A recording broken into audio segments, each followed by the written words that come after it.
Hello everybody, welcome back to my channel where skincare is all about progression over perfection because perfection doesn't exist. Today we're going to be looking at some TikToks. I think these are TikToks in particular that are kind of based around tips and tricks and hacks, advice, and then just a kind of weird one that I've been tagged in non-stop that I really want to talk about. So whilst I'm not massively proactive on TikTok, I am looking at your tags, so please continue to tag me if you so like, if you so wish. So let's get into it. Let's start with this questionable food hack. They're all questionable, but this one in particular. Bet your mother didn't teach you this one, or maybe she did. I don't know. I know my mother didn't, so this mother's gonna teach you. Did you know that banana peels are great for your skin, especially dark circles under your eyes? Yeah, and I'm gonna show you how. Take the white fibers inside the banana peel and scrape them out. Take the fibers just like that and mix it with aloe. If you don't have aloe, use your favorite moisturizer. Now mix it all together and gently tap it under your eyes. The potassium in the banana helps reduce dark circles. It also helps reduce fine lines and wrinkles. It's also great for acne and some other skincare problems. Leave it on for about 5 to 10 minutes, then rinse it off and watch the magic. All these life hacks right in your kitchen. Hope you guys have a great day. Okay. So this one kind of hits me a bit differently because I have a real thing about the smell of banana. I love bananas. I love eating banana. But the smell of warm banana like sat on my skin, or like if somebody's eating a banana in close proximity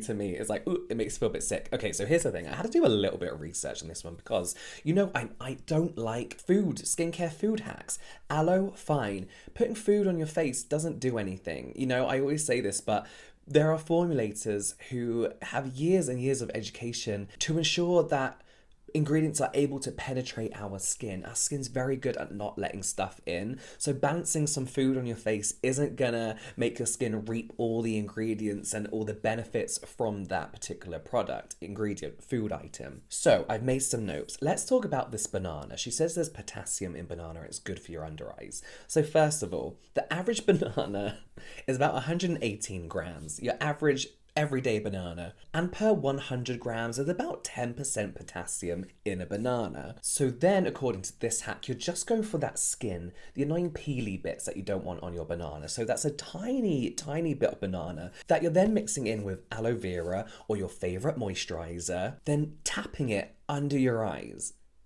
Just tapping it like this. You aren't getting any potassium on your skin from that. No, you're not getting nothing. You are getting nothing. It's absolutely worthless.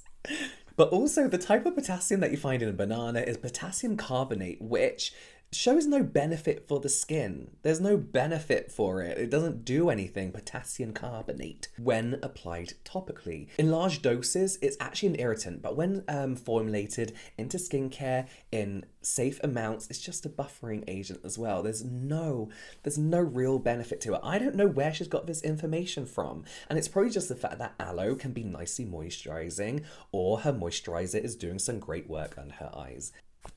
Compost your banana peels. Don't be mixing up stuff and putting it on your face like that. Okay, here's the next one. This is a retinol hack. That the term retinol hack is you need to be wary of, because retinol is a very complicated product as it is. Quick anti-aging tip that I actually found on TikTok. It's so simple. Every single time after I get out of the shower, I use body lotion. In the winter, or for like extra moisture, I use the Nivea Essentially Enriched. If I want to smell like a snack, I use one of my top selling Amazon products, which is this coconut miracle oil. What this skincare person on TikTok told me to do is to add retinol to your body lotion, the same way you put retinol on your face. So I got this relatively cheap, The Ordinary Retinol Serum. I just put a few drops of it in my lotion and mix it in. She figured this out because she had been applying retinol to her face over the years consistently, and she always put it on the back of her left hand, rubbed it in, and then used her right hand to apply it. She showed her hands side by side. Her left hand was significantly less wrinkly and had just better like skin tone and texture than her right hand, which never had the retinol on it. So here's the thing. Retinol, great to use on your hands, your body, your chest, your neck, those places where we start seeing the first signs of aging, you know? Skin that's often exposed to the elements, UV, whatever, what have you. But we don't play chemist. We know that. We don't start mixing products together and believing that they're going to do the same job. Now, we don't play chemist for a few reasons. You're not going to die or anything. It's not going to rip your skin off. But reason number one, skincare formulation is a science, right? Each individual product has been formulated with each individual ingredient in mind. Make sure they work together, that they're stable together within their packaging, within their dedicatedly, purposely picked packaging. Mixing two ingredients together, whether it's in the pot, in the bottle, or literally just in your hand like this, can have a major effect on how all the ingredients are actually going to work, whether they're going to work, whether you're going to reap all the benefits from your ingredients. And it's different to layering because you're physically mixing. Number two reason we don't mix is that you're not going to get even spread. So let's say that the products work absolutely fine together, you mix them up, you're not going to get an even spread of, in this case, that retinol. You're diluting it in that cream, then rubbing it everywhere, and it's not going to get everywhere because you're not applying it directly onto your skin and evenly, meaning you're not going to get the desired effect and outcome of the product. Listen, just buy a retinol lotion. They're everywhere, relatively affordable or not affordable depending on what your budget is, instead of wasting a perfectly good retinol. And that is a good retinol. Okay, let's look at this one.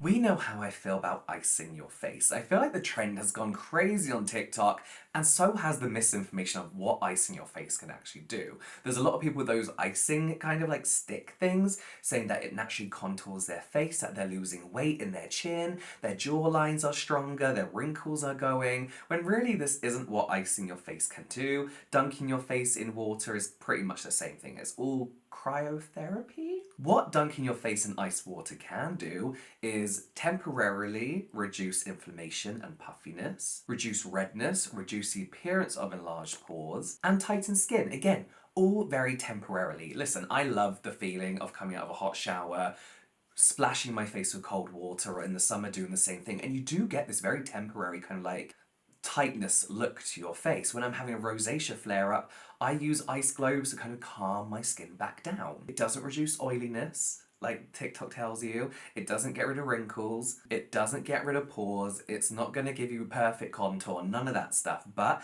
as this video suggests, it's going to make your face look nice for a bit. But if you have itchiness on your skin, you have acne flare-ups, you have soreness on your skin, applying ice to the skin or a cold compress, ice wrapped in like a tea towel, an ice pack, it can really help calm things down. So it's not a definite no, it's just don't go doing this all the time for no real reason, you know. Next one, let's have a look. Here's the coolest trick I've ever learned from Dr. Dennis Gross on how to know which ingredient to use under your eyes to help with dark circles. What you're going to do is going to look a little freaky. Slightly pull the under eyes up a little bit to see if the darkness disappears or not. If it does, that means your skin is thin and the purple veins are showing through, so you want something to help with building collagen like vitamin C. If the color stays, that means your skin is discolored and you want an ingredient like retinol to help resurface and brighten the skin. Yeah, true. Listen.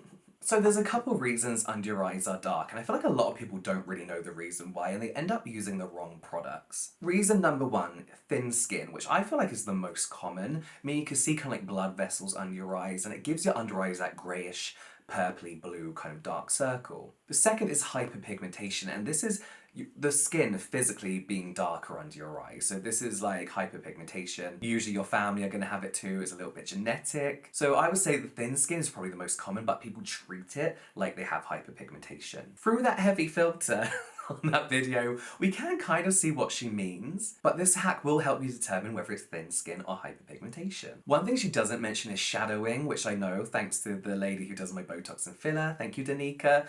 But shadowing is basically where these bits, what are these called? Like the grooves under your eyes are kind of set back a little bit more and kind of deeper. So things like your eyebrows create a shadow, lighting will create a shadow. And that's why people often will get filler under there. And honestly, that's probably one of the only ways to kind of stop that shadowing. But yeah, filler and makeup for shadows, Filler, retinol, caffeine, and collagen for thin skin under your eyes. Vitamin C, sunscreen, retinol, exfoliants, all within eye creams and eye-safe products for the hyperpigmentation under the eyes. And there are of course certain allergies and lifestyle choices and health choices that can kind of do all that kind of stuff too, but I don't know anything about that. I'll leave that bit to the professionals. Let's look at these 10 cleansing tips for clear skin.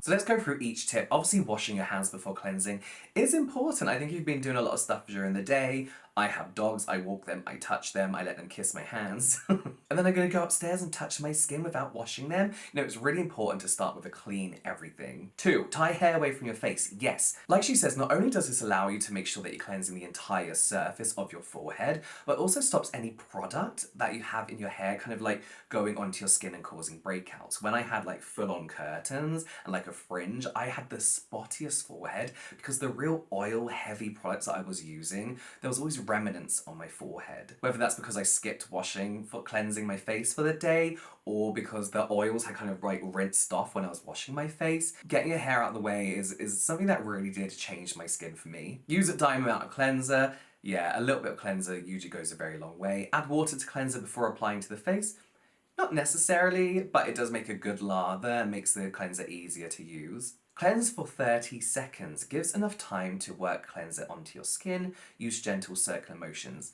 Yeah, a lot of people think that you have to cleanse for like a certain amount of time, but really is about the surface area that you're getting and the motion of your cleansing as well. Cleansing for a longer amount of time, for me, just kind of make sure you're getting all those areas, which she goes into next, about the hairline, the neck, and the ears. Now, the last thing I want to do at a sink in the evening is start washing behind my ears on my neck and being over the sink and trying to get it all off. So I use a water cleanser on my face and then just some micellar water in all the harder to reach areas if I'm not in the shower. Rinse with lukewarm water. Yes, we know that too hot or too cold can damage your skin. Dry or air dry. Yeah, or even better, don't use a towel at all. She says follow up with a moisturizer, which we all know, but number 10, have a separate face and hand towel. Yeah, or just don't use a towel on your face at all. That's what I do.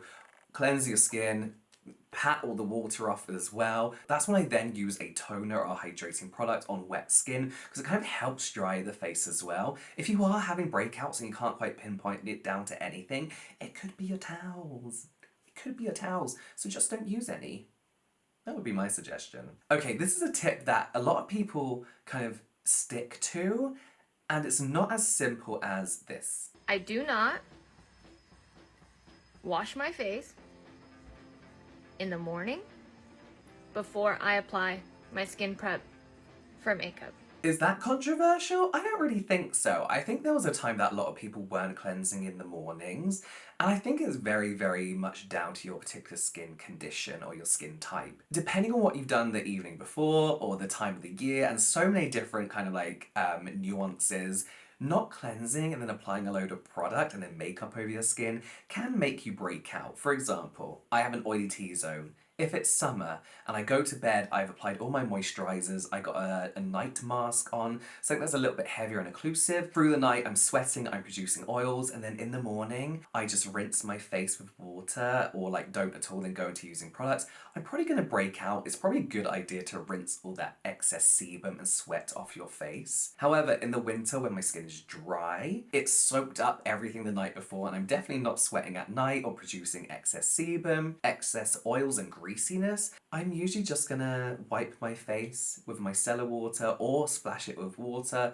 then go into my routine. Do you have to wash your face twice a day? No, it completely depends on your skin. I think makeup prep is kind of different as well because sometimes you want those oils there. You want that kind of dewy looking skin. People don't have to know it's oils and sweat, but you want that kind of looking skin, you know? So your makeup isn't like caking onto your skin. So maybe controversial, maybe a very recommended thing to do, but also think about what you're using and your own personal skin conditions. Okay, here's one I just had to share because I got things to say about this. Lost Boy.